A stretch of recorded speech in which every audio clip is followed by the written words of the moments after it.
Hey internet. So I'm going to try and keep this cool and casual and get through this because I've already run through this about once and it took me 20 minutes and I didn't even finish any of it.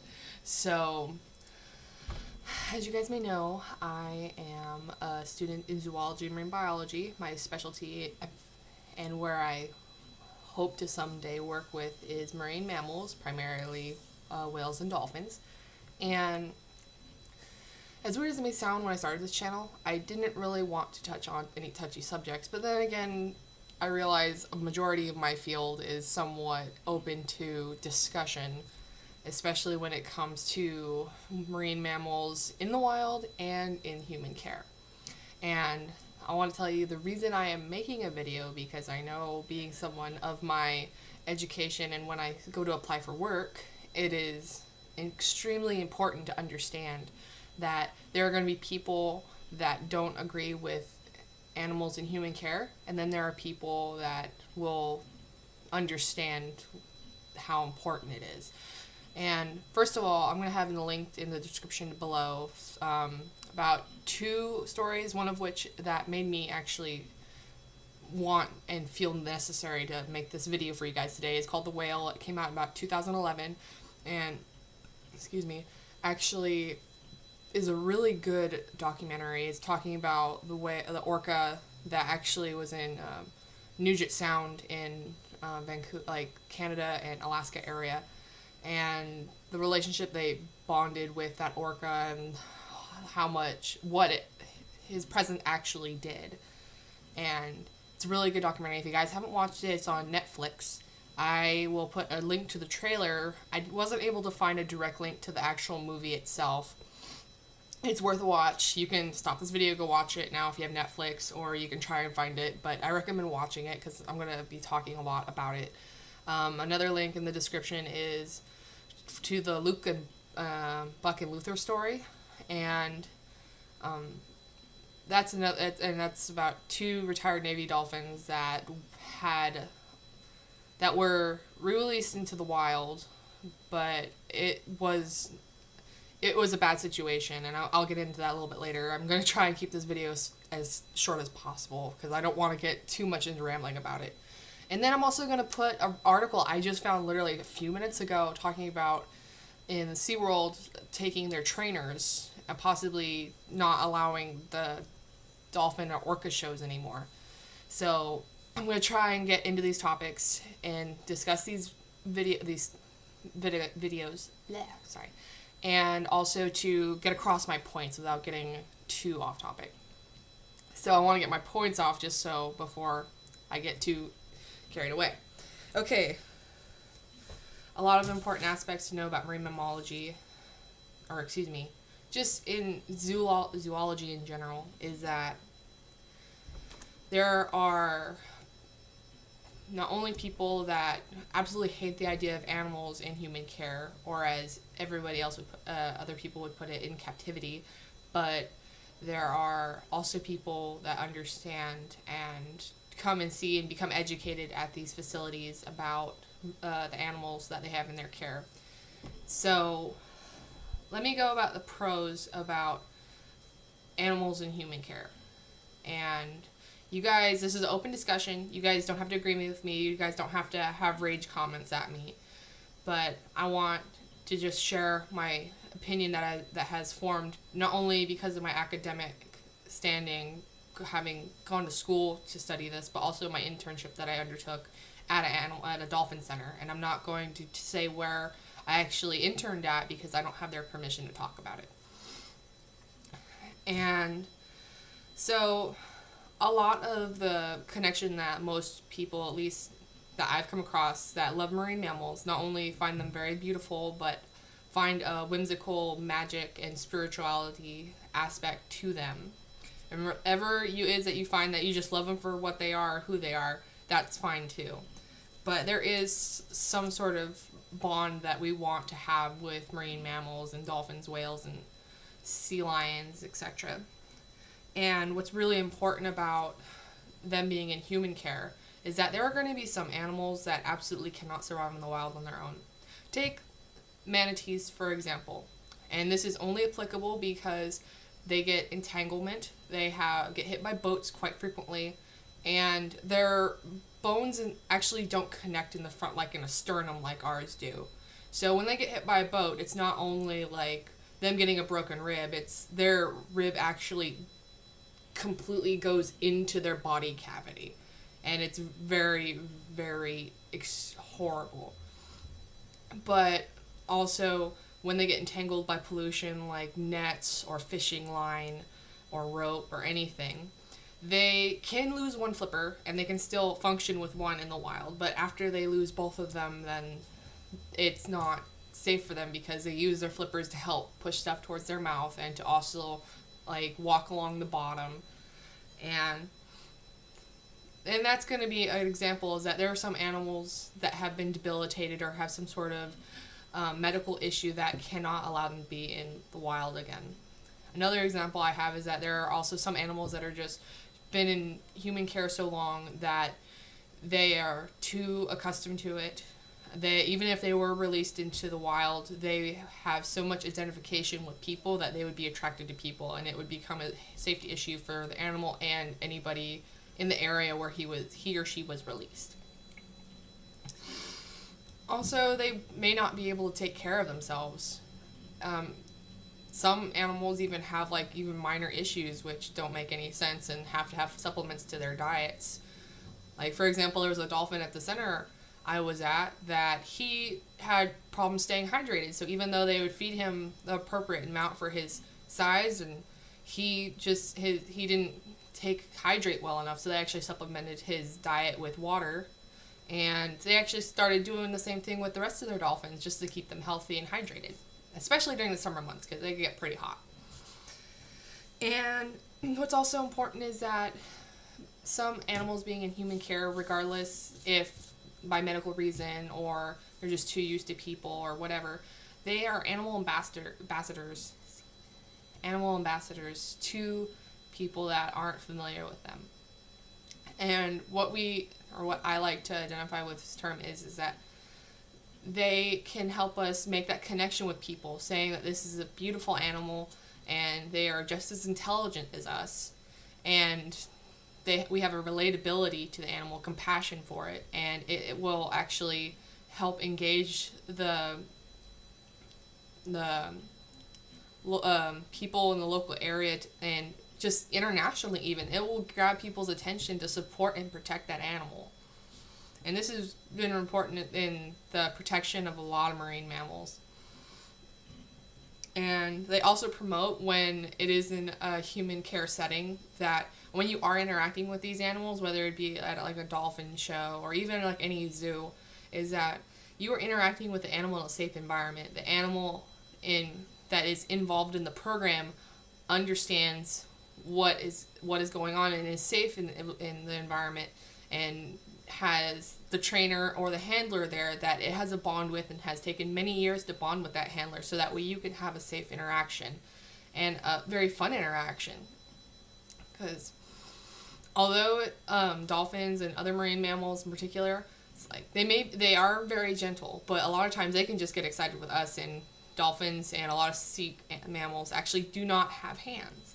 So the way they're used to playing is with their bodies. So imagine having to play games without having any arms or legs.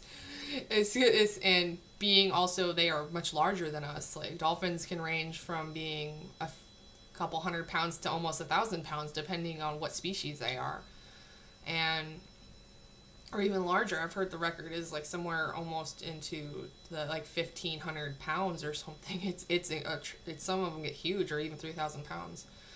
And when they get excited and they want to play more, their play behavior can become dangerous. Heck, at the Dolphin Center I was at, we had some larger males that actually, we called them lap dolphins. Even though they were like 600, 800 pound dolphins, they would get so excited about people that they would actually be too close and would try and get onto the platform and get on top of people. And even though they are on a submerged platform, it was just not safe for them. So, and then on the other spectrum, there are dolphins that are completely gentle, and even when they get excited, they understand. Like, in the maternity pod at the place I worked at, it was a great place when we had swims with kids, because the female dolphins that were mothers, or in the maternity pod as we called it, they were a group of females that would have young together a lot, and they would help take care of each other's babies, but they knew what a little kid looked like. They get so excited at the sight of a little baby or a little one,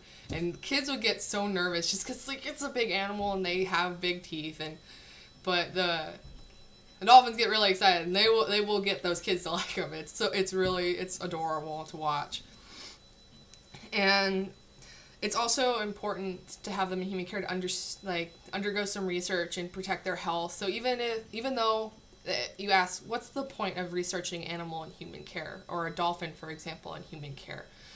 They're not in the wild. We can't understand a behavior in the wild that we can understand in human care. They're different.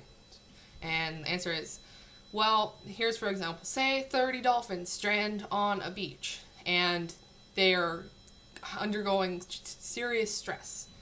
If you didn't know how to treat dolphins in human care, then you certainly wouldn't know how to help care for the animals on the beach and help re-release them. Maybe they're really dehydrated, so they're very weak. Well, having them in human care, you'd know that you could rehydrate them and how to rehydrate them properly, and that way they could get their strength up and maybe be re-released with a relative of days with minimal impact. And those are a lot of the major reasons to have animals in human care, because the animal themselves cannot return to the wild safely or productively, and and they can actually act as an ambassador to help have an educational effect to teach people. It's like, hey, they're good, they're beautiful to see in the wild. Let them be in the wild, and you guys can come here and have your interaction and your bonding with our dolphins that know how to play with people, and they can be gentle, and they're not gonna roughhouse like they do in the wild, where they're like wrestling each other and throwing each other out of the water. And the cons. Okay, so a lot of cons about marine mammals just in general is that I kind of have my list. So when you try to interact with marine mammals in the wild, as I was going on earlier, that they are used to playing with one another. Us wrestling, like two people wrestling, is completely different than you trying to wrestle with maybe your cat.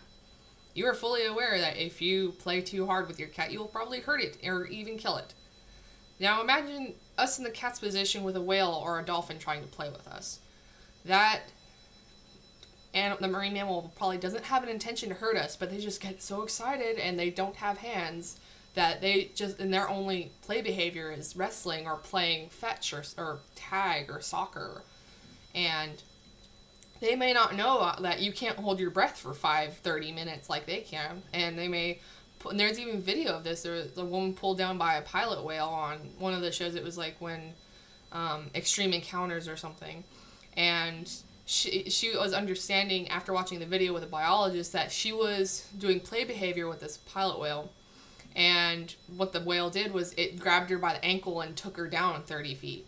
And fortunately, the whale let her go, and she kind of had a dislocated ankle. But that was what he understood what play was. But they're not used to people. And another thing about animals in human care is that it's hard to keep large marine mammals in an enclosed space. Unless you had a super aquarium, which is probably financially just in the trillions of dollars, that could have a space large enough and almost natural-esque setting for them. I personally don't believe an orca should be in a small tank, because it's not healthy, and it's like, I would imagine a facility having acreage of tank space. That was in my mind, and not only acreage but depth, which what I liked about the place I was at, they had they didn't have tanks. I don't want to give too much detail because that might tip you guys off. But if someone could even have a natural area system, like a cove or like a giant lagoon, to actually have a facility at where there's natural water flow and there's plenty of space, then maybe it's feasible, because those animals have a large social group together, and they have plenty of space, and they can actually naturally forage in that space, because there are going to be marine life swimming in and out of that area. And another con about animals in human care is that after a certain point of them being in human care for so long, is that they tend to lose their independence. And by this I mean they actually get out, they can get out of shape, and they get out of practice. And it's not like, I'm trying to phrase this, sorry. And it's really difficult for them to actually get back into it. And plus, it's easier when they realize they can get food from people. If they've been in human care for so long, it's like, I could go over this boat and they could probably give me stuff, because that's how I'm used to seeing people, is them giving me food a lot. And that's dangerous. So, and even if they're born in human care, they may not know how to feed themselves. And as humans, as bipedal terrestrial mammals, we cannot teach them ourselves how to forage for fish and other prey items in the ocean, because we are not cetaceans. We are not dolphins. We are not whales. We are not manatees. Well, actually, you can teach manatees, because they're basically sea cows. So, and yeah, that's one nice thing about manatees. Like, you can have them born in captivity and then release them, they'll be fine, totally fine. So that's my good note right now. But I could not go into a pool and teach a dolphin how to forage, because I don't swim as fast, and I obviously don't have a rostrum on my face to show them how to catch fish. They would look at me and it's like, you look like you're drowning.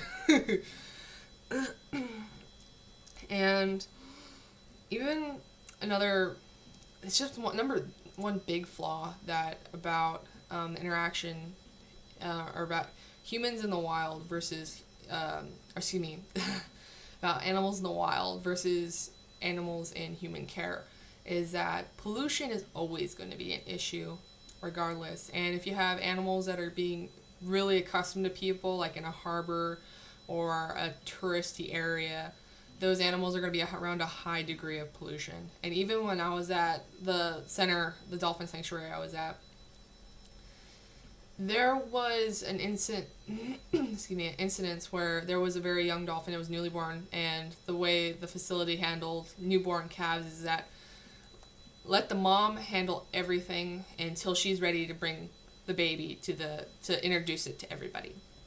And one day they noticed that there was something wrong. Like, it was obviously like non-behavior. Like, the mother kept actually trying to get the trainer's attention.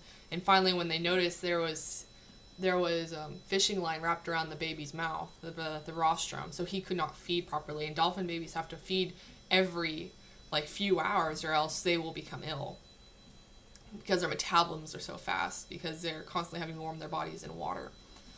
And fortunately, the trainers were able to get in there. The dolphin, the mother knew exactly, and let them be able to catch her little one and get the fishing line off his mouth. But that was in a facility, and they had protective barriers to prevent not only people but trash from getting in, and it still got in.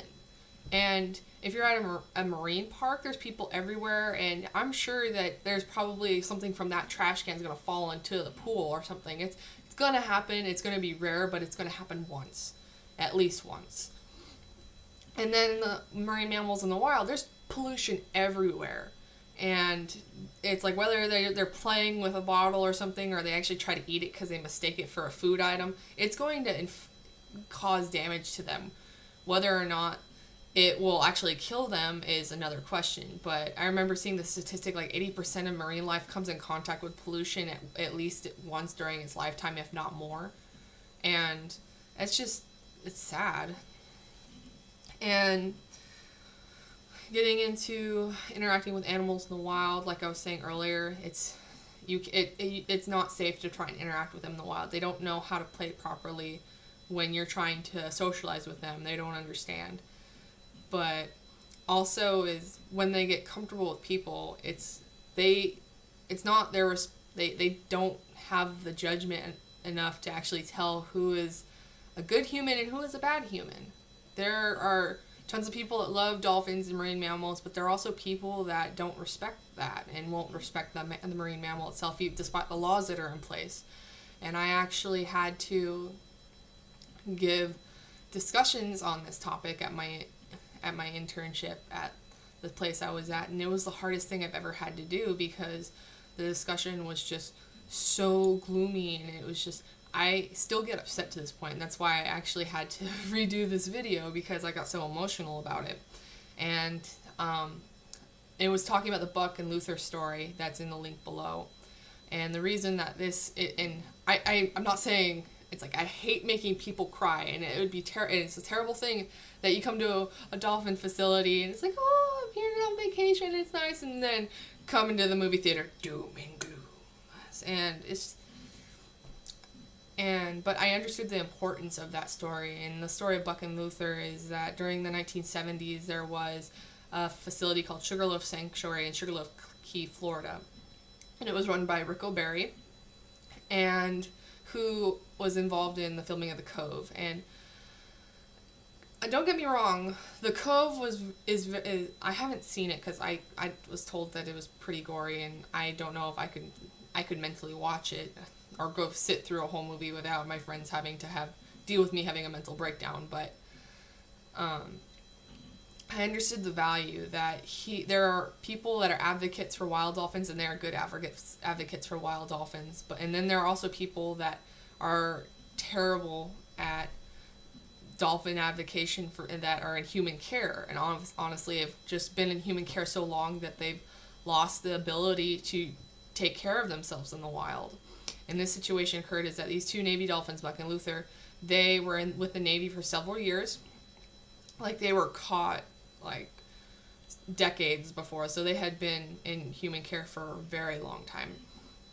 Excuse me. And they were taken to Sugarloaf Sanctuary to participate in a rehabilitation program that was meant to train them to be released into the wild. And they I don't know how long they were there, but for some reason Rick decided to release these two guys 100 miles outside of Key West on Memorial Day weekend. Now, if you're releasing a marine mammal, you're not going to release them near people, and especially not on a boating holiday. And furthermore, they didn't do it with a permit. You have to have a permit to release a marine mammal, and you must be able to have a way of tracking and monitoring that animal for a year following their release to make sure they are thriving. He did not do any of this. He dumped them out there. And a week later, they found Luther. He was begging from boats. He had been hit by a boat. He was trying to get attention from jet skiers in Key West. And Luther was found 2 weeks later. So he was out on his own for a month alone. And they found him in a harbor trying to beg from people for food. And he was really emaciated and weak. And they had NOAA and Fish and Wildlife actually trying to get him, but they actually relied on his naval training on a ping call, where they're trained to follow the ping sound and that the Navy did. And he responded to this, and he followed the pinger from a boat until they could actually drive him to a dolphin sanctuary where they were able to get him and fully rescue him. And what was really invaluable is that it was such a traumatic experience, and he was found 100 miles away from where he was dropped from, and he was only like 9 miles from the dolphin rescue facility that he was taken to, so he was almost there. And he had actually, when they got him near the gate, he was actually very hesitant to go in because of so much had happened, and he had been through so much, and he had propeller injuries from being around boats. And they actually let out the dolphin sanctuary had their own matriarch that was a dominant female, but she was also a naval retiree herself, and she actually went there. They actually let her out because she was used to being out, because as weird as it sounds, a lot of dolphins, like, they've tried to let them out before at the facility, but they're just too nervous. It's like, what? No, we're not going out there. It's all noisy and there's boats out there and stuff. Screw that. And she was able to go out there and let him know, it's like, oh, it's okay, come on in. And he swam, and Buck swam in with her. And they were able to get, and they had 4 veterinarians look at him, and the photo is really difficult to actually handle. And I remember when I had to show this photo of what he looked like when they found him after him being alone, trying to take care of himself for a month. He was emaciated and he was full of injuries. He had peanut head syndrome, where right behind the melon is all caved in because he had no material on his body. And it is a horrible image to see a dolphin's ribs and their shoulder blades, everything through their body. And he had a 2-inch gash right behind his blowhole, and the vets all agreed that he would not have lasted another 24 hours on his own. He would have died because he was already experiencing organ failure. And Rico Berry pretty much got a slap on the wrist with the fine that he had from the abuses he caused on those animals. And Luther was also really underweight, but Buck had nearly died, and he actually was able to spend his last 2 years with Teresa and have a very fulfilling life. And that actual picture at the end of the slideshow with him and another dolphin, that's her, and they were the greatest buddies. And